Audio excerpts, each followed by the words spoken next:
If కండిషన్లో second condition ఏం చెప్తాము? ఇఫ్ ఐ వర్ రిచ్ అంటాం కదా, చెప్పండి. If I were rich I would buy this ఫ్లాటా. ఇది మనం తెలుసుకుందాము. ఇప్పుడు దీన్నే నేనేమంటున్నానంటే I wish I were rich. అయిపోయింది, అంతే కదా. విష్ అంటే ఏం మీనింగ్ వస్తుంది?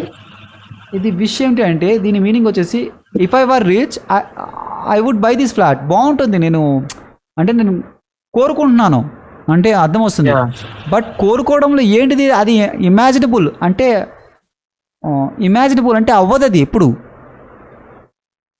కదా.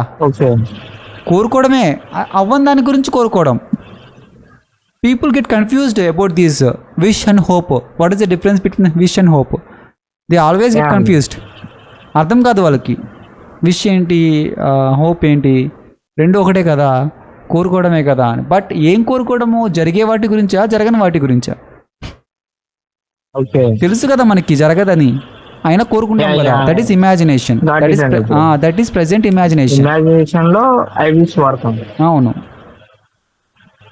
మనకు తెలుసు. We know that it will not happen. So that time we have to use second condition. If I were rich I would buy this flat. If I were her boyfriend I would marry her. అది అవ్వదు ఎప్పటికీ. I wish I were her boyfriend. అలాగైనా చెప్పొచ్చు కదా. I wish I were her boyfriend కదా madam. అర్థమవుతుందా? దీని అర్థం యాక్చువల్ మీనింగ్ ఏంటి అంటే మీరు తెలుగులో మీరు ఎగ్జాక్ట్గా చెప్పమంటే నేను చెప్పలేను దాని అర్థం తెలుగులో. బట్ ద సెన్స్ ఏంటి చేస్తుంది?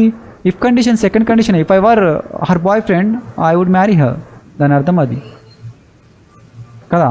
ఉన్నట్లయితే బాగుంటుంది, నేను ఆమె బాయ్ ఫ్రెండ్ అయి ఉన్నట్లయితే బాగుంటుంది. అప్పుడు ఏం వెళ్తాం మనము? వచ్చినట్లయితే స్టేట్ ఆఫ్ యాక్షన్లోకి వెళ్ళిపోతుంది. If he came here, it would be good కదా. ఇప్పుడు దీన్ని విష్ లో మార్చండి. I wish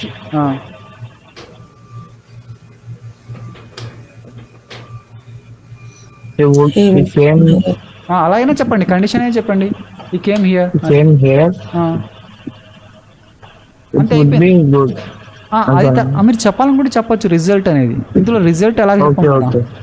I wish he came here అంటే మీకు తెలుసు, you know that he will not come here at this time because he is in the Paris, you are in India. This will never happen కదా at this time. ఇప్పటికిప్పుడు అది జరగదు. అప్పుడు మీరు imagine చేస్తున్నారు. లేదంటే I wish he would come కదా. కొన్ని సందర్భాలు ఇలా కూడా చూస్తాము. If only he would come అని చెప్తుంటారు. If only he would come. This is the present imagination. You are standing in the present time but you are imagining that will not happen, that will never happen at this time. ఎప్పటికీ జరగదు అది. Present imagination. దాన్నే past subjective mood అంటారు. దీంట్లో wish తీసుకుంటారా, if only తీసుకుంటారా మీ ఇష్టం. అదే వస్తుంది దాని అర్థం. ఏదైనా ఇదే దాని అర్థం. మీరు అలా చెప్పాలనుకుంటే అలా చెప్పండి, ఇలా చెప్పాలనుకుంటే ఇలా చెప్పండి, లేదంటే ఇఫ్ కండిషన్, సెకండ్ కండిషన్ చెప్పండి కదా. తెలిస్తే మామూలు మనం నేర్చుకుందే కదా if condition. But no one is ready to teach you all these things. ఎవరు రెడీగా లేరు, నాకు అదే అర్థమైంది. సో హీరోయిన్ ఉంటుంది, హీరోయిన్ లవ్ చేయడు. అప్పుడు హీరోయిన్ అంటే అతను నన్ను లవ్ చేసినట్లయితే బాగుండేది, ఆ సిచ్యువేషన్ చెప్తుంది కదా. డైలాగ్ తెలుగులో అంటాం, అతను నన్ను లవ్ చేసినట్లయితే బాగుంటుంది. She is imagining. Actually that will not happen at that time. జరగదు కదా, అతను లవ్ చేయడు ఆ సీన్లో. అప్పుడేమవుతుంది? If only he would love మీ,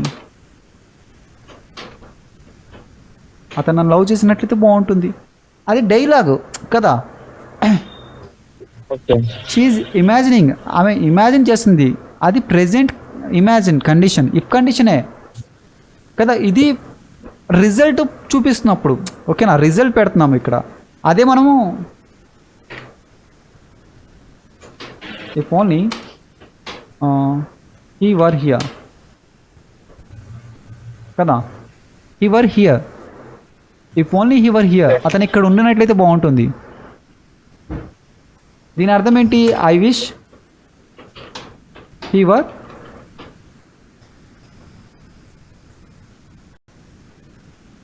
ఇదే కదా. దీని అర్థం ఏంటి? ఇఫ్ హీ వర్ హియర్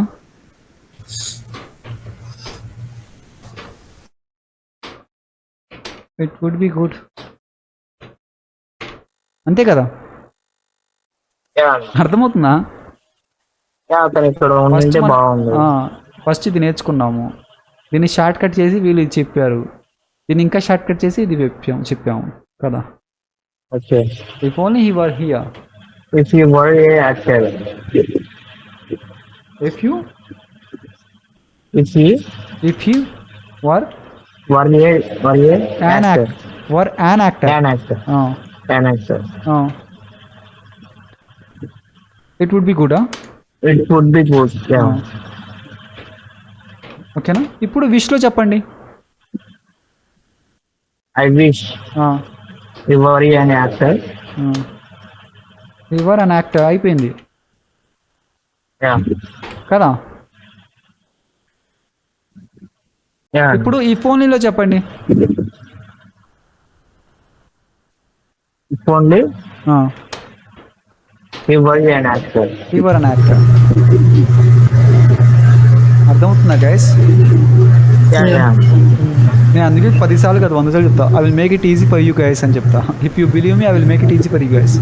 నాకు తెలుసు ఇదంతా, నేను డిజైన్ చేసింది అందుకనే చాలా ఈజీ చేయడానికి. నేను ఎక్కడి నుంచి తీసుకొస్తానంటే ఫస్ట్ నుంచి తీసుకొస్తాను ఏదైనా, ఎందుకంటే నేను మధ్యలో చెప్పాను అనుకోండి ఏది అర్థం కాదు. ఇది 100 కాదు 1000 సార్లు చెప్పినా మీకు అర్థం అవ్వదు. తర్వాత ఇఫ్ కండిషన్లో నుంచి మనం మళ్ళీ దేంట్లోకి వెళ్తున్నాం, పాస్ట్ సబ్జెక్టివ్ మోడ్లోకి తీసుకెళ్ళాను నేను. సో ఇదంతా ఒక process, this is my course అంతే. నేను చాలా ఈజీగా చెప్తుంటే మీకు చాలా ఈజీగా అర్థమవుతుంది కదా. చెప్పకపోతే if I had not told about state of being, state of position, it would be difficult for you right now.